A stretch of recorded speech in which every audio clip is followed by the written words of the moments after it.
Doctor Zafar Mirza साहब हमारे साथ टेलीफोन लाइन पर मौजूद हैं, मौवन खुसूसी बराए सेहत। बहुत शुक्रिया डॉक्टर साहब वक्त निकालने के लिए। सर, ये जो 12 लाख का फिगर हम कोट कर रहे हैं, ये अब इसमें मुझे जो तशवीश थी वो वजीर आजम साहब और असद उमर साहब की अपनी टोन में भी नजर आई, और मेरा ख्याल है अब हम बतौर अवाम थोड़ा सा घबरा लें। जी सॉरी, मैं आखिरी हिस्सा नहीं समझ आया मुझे। जी, मैं कह रही हूँ कि अब घबराने का वक्त आ गया है कि लोगों को ये हम कहते हैं कि जी अब घबरा लें।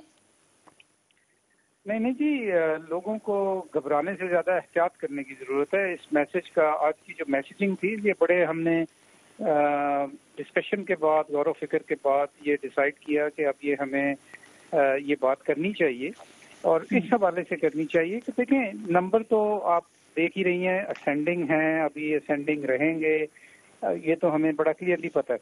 लेकिन अब इन नंबरों को और लोगों के साथ, अवाम के साथ, कौम के साथ इसको शेयर करने का मतलब ये था। तो और अगर आपने वो गौर से देखी है उनकी प्रेस कॉन्फ्रेंस, तो उसका ही दूसरा जो हिस्सा था वो ये था कि अगर हम इसमें तब्दीली ला सकते हैं, नंबर तो ये हो सकते हैं इतने, लेकिन इसको हम तब्दील कर सकते हैं, और वो तब्दीली इसी सूरत में हो सकती है कि हम और आप, यानी कि सब लोग मिल के अपने SOPs के ऊपर अमल करें, जो आपको एहतियाती तदाबीर बताई गई हैं उनके ऊपर अमल करें, हम TTQ को स्ट्रॉन्ग करें। और TTQ का तो एक समझें कि एक जो नई फेज है वो इंशाल्लाह कल से, मेरा ख्याल है कल से शुरू हो जाएगी लाहौर में, और इस तरह के तकरीबन 1300 से ज्यादा हॉट स्पॉट्स आइडेंटिफाइड किए हुए हैं पाकिस्तान में, जहाँ पे स्ट्रेटेजिक टारगेटेड जो है हमने करनी है लॉकडाउन, और उसकी वजह से स्प्रेड जो है उस डिजीज की, उससे फर्क पड़ेगा। लेकिन डॉक्टर साहब थोड़ा सा टेक्निकली एक्सप्लेन कर दीजिए, फर्क कैसे पड़ेगा? बिकॉज जो इंटरनेशनल पॉलिसी जो मेरी नाकस शकल में समझ में आती है वो थी कि आप शुरू में उनको टेस्ट करें, आइसोलेट करें, कंटेन करें। अब चूंकि ट्रांसमिशन लोकल बहुत बढ़ चुकी है, अब अगर हम लॉकडाउन भी करते हैं तो वो मौजूद है वायरस यहाँ पर गली गली में, मोहल्ले में, तो इतनी हम प्रिसाइज लॉकिंग कैसे करेंगे? क्योंकि अब तो हर जगह पे ऐसी स्टोरी आ रही है ना, तो वो जो कन्फाइनमेंट थी, जो हमने कंटेन करना था, वो तो नहीं अब हो पाएगा ना। जी देखें, दो चीजें इसके अंदर, ये जो हम कर रहे हैं ये तो वही जिस तरह आपने फरमाया अभी, ट्रेसिंग, टेस्टिंग एंड क्वारंटाइन, लेकिन ये वो कंसंट्रेशंस हैं, जोग्राफिकली वो कंसंट्रेशंस हैं कि जहाँ के ऊपर मैक्सिमम केसेस हैं। अब उन मैक्सिमम केसेस को जब आप कॉर्डन ऑफ कर देंगे तो द प्रोबेबिलिटी जो है इनकी वजह से डिजीज की इस इलाकों से बाहर फैलने की वो ज़ाहिर कम हो जाएगी। और ओवरऑल आप ठीक कह रही हैं, मैं आई टेक योर पॉइंट, मैं आप ठीक कह रही हैं कि जब जनरलाइज इतनी हो जाती है तो इससे बहुत ज़्यादा फर्क नहीं पड़ता, लेकिन फिर भी बहुत फर्क पड़ता है, इसलिए कि उसकी ट्रांसमिशन जो है उसको आप एक हायर कंसंट्रेशन से लोअर कंसंट्रेशन जाने में रोक पाते हैं। दूसरी बात यह है कि जो असद ने भी कल बात की, सुबह बात की, प्राइम मिनिस्टर साहब ने भी जो बात की वो मास्क के बारे में, वो हमने तीसरी दफा अपनी गाइडलाइन बदली है, और इसलिए बदली है कि अगर हम सब लोग सिर्फ मास्क पहनना शुरू करते हैं तो इसकी स्प्रेड को 50% रिड्यूस कर सकते हैं। इसका अब एम्पिरिकल साइंटिफिक एविडेंस मौजूद है। सर अच्छी बात है, आप लोग जो है ना लोगों पे ज्यादा तो नहीं रिलाई कर रहे, बिकॉज जो SOP की बात आप 3 हफ्ते से कर रहे हैं वो अवाम ने आपको जवाब दे दिया है कि वो SOP पे कितना अमल दरामद करना चाहते हैं। हमें लग रहा है कि यहाँ पर रियासत की अपनी प्रोएक्टिव पॉलिसी की बजाय अवाम पे रिलायंस की पॉलिसी है कि अवाम जो है जिम्मेदारी उठाए, ओनरशिप लग रहा है कि अवाम पे डाली जा रही है। नहीं, मैं नहीं ऐसा समझता जी, और यानी ऑनेस्टली ऐसा नहीं समझता, और उसकी वजह ये है कि आपको जब मैं ये बता रहा हूँ कि हम SOPs को, और असद ने सुबह बताया कि SOPs को अब हम इम्प्लीमेंट करवाएंगे एडमिनिस्ट्रेटिवली, तो ये तो एक जी डॉक्टर साहब वहीं से कंटिन्यू करते हैं सर, बिकॉज अपेरेंटली जैसे मैंने कहा कि लगता है कि ये जिम्मेदारी ज्यादा अवाम पे डाल दी गई कि भाई आपने SOPs की करनी है, जो स्टेट अपनी रिट है वो नहीं इन्फोर्स करा रही। ये इंप्रेशन जा रहा है कि ओनरशिप इसमें सारी अवाम की है, मिक्स्ड होनी चाहिए, लेकिन 80% लगता है अवाम पे है।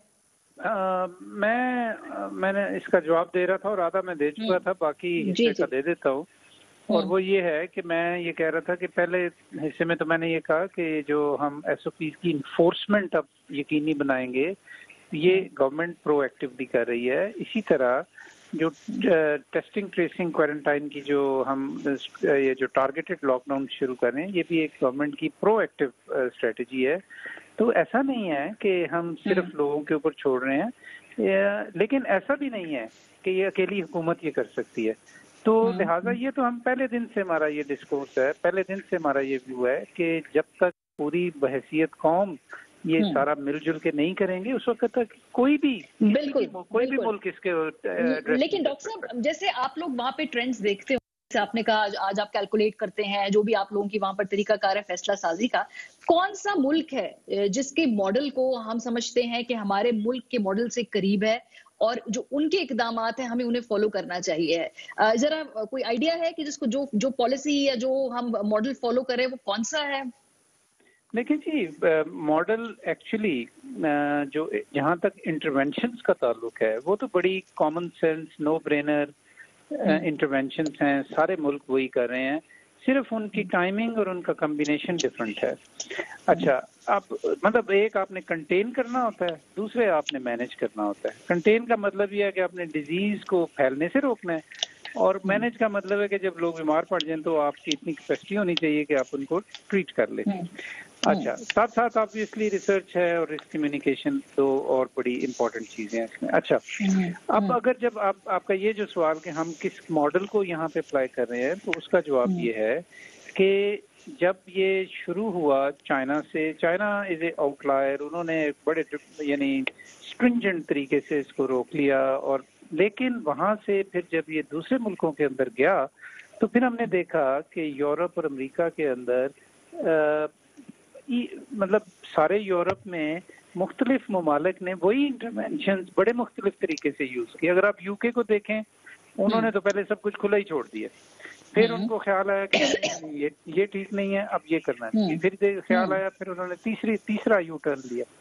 इटली ने हमारे ख्याल में लेट शुरू किया, Germany was slightly better, Sweden ने नॉर्डिक कंट्रीज के अंदर बिल्कुल हर्ड इम्यूनिटी की तरफ वो चले गए, लेकिन उन्हीं के साथ डेनमार्क और नॉर्वे जो थे उन्होंने स्ट्रिक्ट लॉकडाउन किए। तो कहने का मतलब ये था कि ये जो सारा तजर्बा है अभी तक, वो अपने अपने मुल्क में अपनी अपनी सोच, कल्चर, इकोनॉमी और हेल्थ सिस्टम, इन सारी चीजों को मद्देनजर रख के मुल्क फैसले करते हैं। अब आ जाते हैं साउथ एशिया में।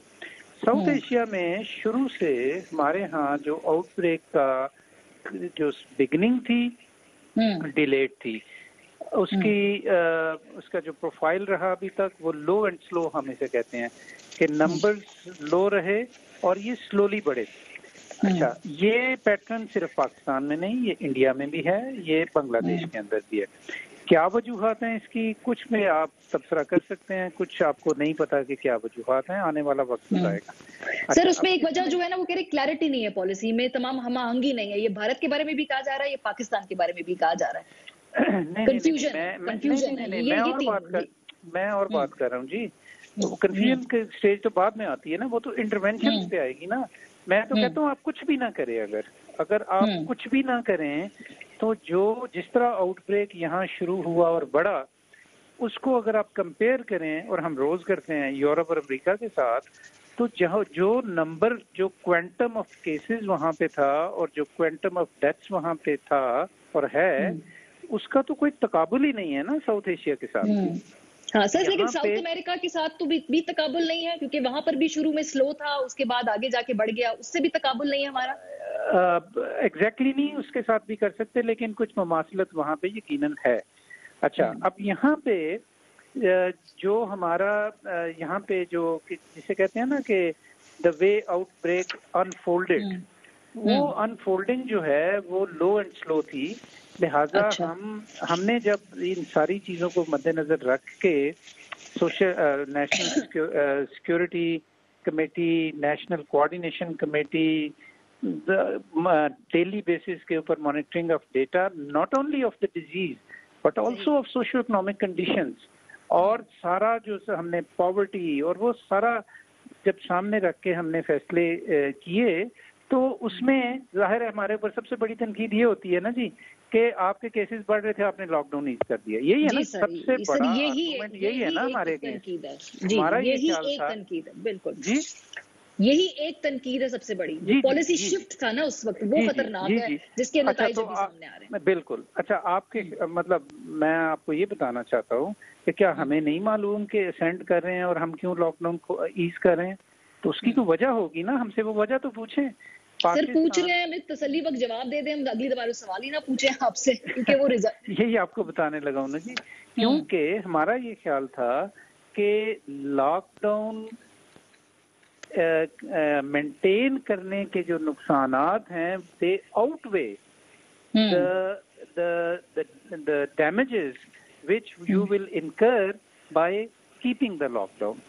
ये आपको एक देखें, जब भी कोई आउटब्रेक होता है, जब भी कोई इमरजेंसी होती है, तो मुख्तलिफ जो आपके सामने जो रियलिटीज होती हैं उनके बेसिस के ऊपर ये एक टर्मिनोलॉजी यूज होती है, relative risk assessment. Relative risk assessment, आप रिस्क असेस करते हैं कि आउटवे कौन सी चीजें कर रही हैं। हमारा ये ख्याल था और बड़ा कंसिडर्ड व्यू है और हम उसके पीछे खड़े हैं जी। बिल्कुल वो ये था कि अगर हम लॉकडाउन कर भी लें, हम अपने सोशियो इकोनॉमिक कंडीशंस के अंदर उसे मेंटेन ही नहीं कर सकते। All right. और चले ठीक है, आपने थोड़ा सा क्लियर कर दिया। आपने कहा आपने रिस्क जो असेसमेंट की थी उसके तहत आपका लॉकडाउन रखने के और लॉकडाउन ना रखने के जो है जो तकाबली जायजा था, आपको लगा कि उसके कम नुकसानात हैं। राइट। चले, बहुत शुक्रिया डॉक्टर जफर मिर्जा साहब हमारे साथ मौजूद है।